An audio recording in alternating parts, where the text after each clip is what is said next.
So we had this M30 here dropped off a few weeks ago, and it basically had an issue where it was constantly blowing this fuse with key on.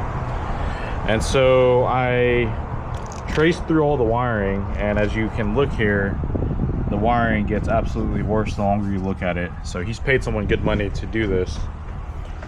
Anyways, unfortunately we have a bad Link ECU, and this is not the ECU's fault by any means. If you look at this wiring, you can see that it just gets progressively worse as you look at it. So what ended up happening was they did some goofy wiring here and it killed it. I mean, really is kind of what it boils down to in a nutshell. I took the ECU out and I bench tested it. So what I ended up doing was just applied power and ground to the actual pins.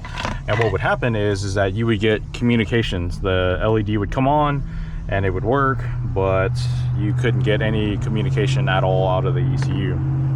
So unfortunately, we're gonna remove all this. So he and I talked about at length on what the progress should be. And just by looking at the engine harness and how it was all done, I told him that it just made more sense to either A, buy a fresh new harness, but the motor's an M52, I believe, and you know, the harnesses, I think at the newest is like 98, but then he'd still have to convert to OBD1, you know. And guys, you got to bear with me. I'm learning all this BMW nomenclature stuff. This is all new to me, and hopefully I don't have to do this again. But the reason why the car got here was, like I said, because it's on a Link ECU that we've determined is bad.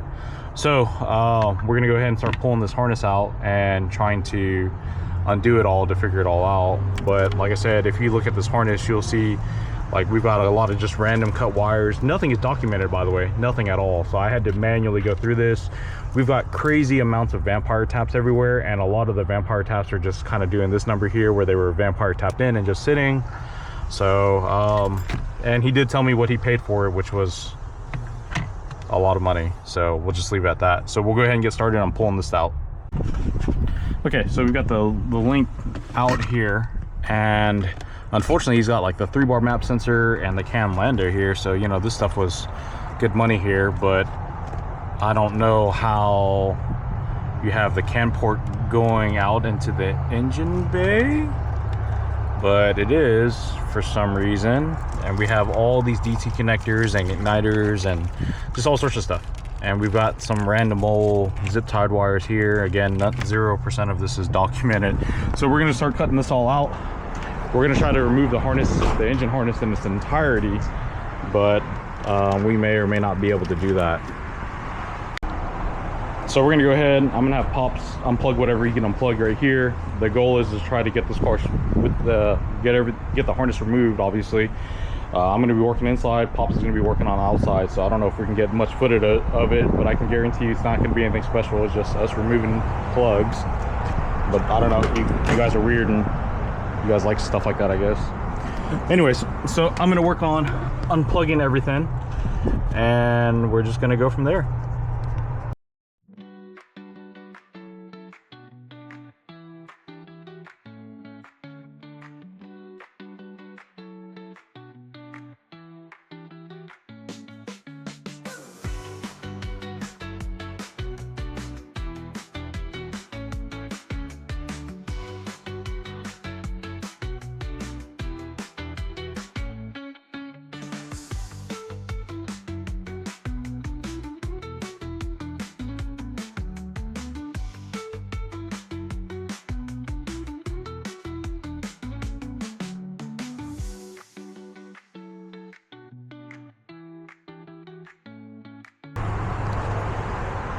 The more you look at this, the worse it becomes. I hate these AN lines when they start to split like this. They stab you everywhere. But we got the coils unplugged. Kind of. We still got a couple 10s or 12s or something down here that need to be removed. I've got a lot of weird wiring over here that I don't know.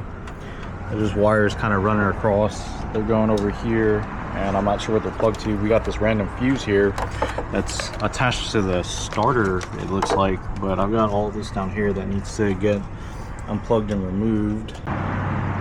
So we had to cut some of the harness out because it was just tangled up. So there's a couple ends here off the factory relays here, and then there was this bundle wire here that we had to cut because it goes to the main harness. And so I went to go trace it, and check this out.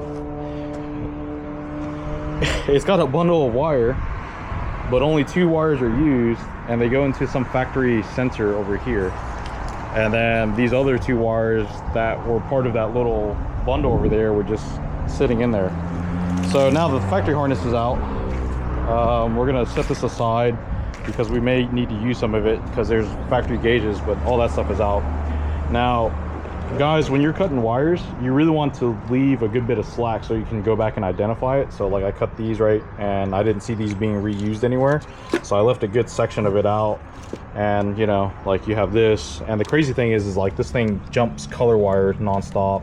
And we have this going inside that went to one of the relays, and we only cut this and it went to this rearward relay here because it was just kind of going all over the place. So like we had the harness wrapped up into itself. And anyways, so now that's out, let's go ahead and move to our next course of action here. So we're going from this harness to this harness. This harness is the Max ECU harness for the M50. This is an M52 motor, but apparently it interchanges with the exception of like a couple sensors or something like that. But it also supports single vanos, like it's already wired up supposedly. Guys, again, like I said, you will have to bear with me because I'm learning this as I go. The one thing about this harness that I found out that I really like, which is, I guess is kind of weird, but they integrated the vacuum hose into the harness, which is, you know, it's a really weird thing to do, but it's also really cool because it just keeps it nice out of the way. So there's a couple of differences here though that I do have to tell you guys. Is first and foremost is that it switches over to Audi style coils, and this may or may not to apply to you, but it also has EV1 style injectors wherever those connectors are. Oh, here they are. So these are the injector wires. We've got EV14s on this one, but like I said, that may or may not apply to you. I don't know.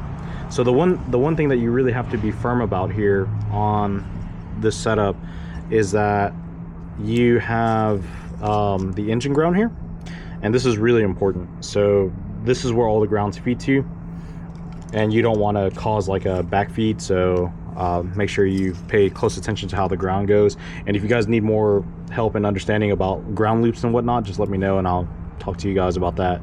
But so this is the new harness, and now that we've got that old one out, we'll go ahead and start snaking it through. I am going to pull through the aftermarket gauge harness because he's not using it. There's this random big gauge wire here that I don't know what it's for. I'm assuming it's a ground though. So we're gonna go ahead and pull that through because we won't be using that gauge setup anymore.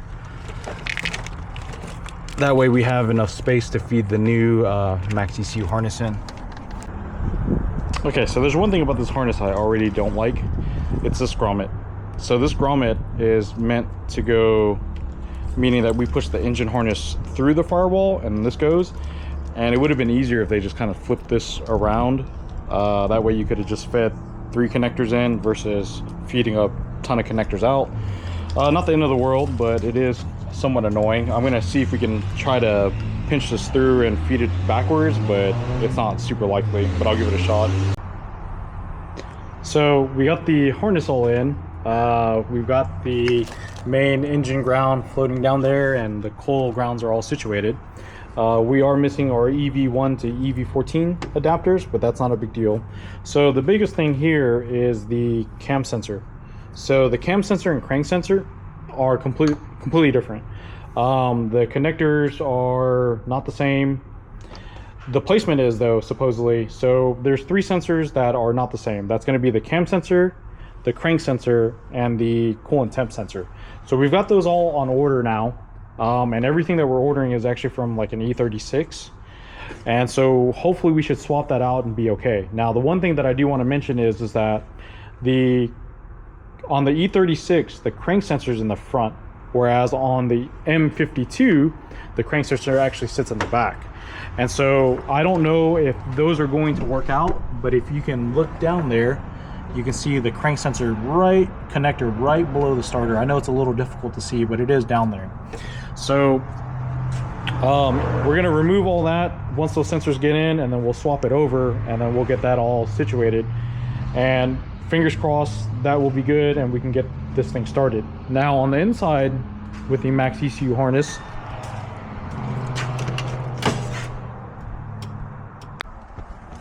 so on the inside of the Max ECU harness here, obviously I had this little lock disconnected because I was trying to feed it through the firewall there, but on this side of it we've got these two connectors here, okay? And these two connectors, they give us the opposing side to them that I put in here somewhere, but here's one of the two. There is two connectors here though, obviously, but these connectors are like your CAN bus, fan wiring, starter wiring, main relay wiring, etc, etc. So I still have to wire all of this up here. So these are the connections that are going to go to the chassis side of everything for the most part. So this is fuel pump wiring, fan wiring, main relay wiring to power on the harness, key start, you know, and there's even charge light wiring in here as well too. And that's what all the harness has. So we've got to figure out how to integrate all that into the chassis side of it. So that's going to take a little bit of time. I may end up just wiring all new relays instead of trying to retain the old ones, the old stock ones. Because here's the thing, this is essentially, this is like the main relay wiring. This is like the EFI wiring here.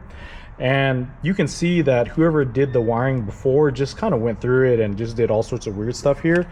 Why bother dealing with all of this when I could just wire, you know, your standard style 4 to 5 pin relays and then be done with it, and then not have this all together, you know?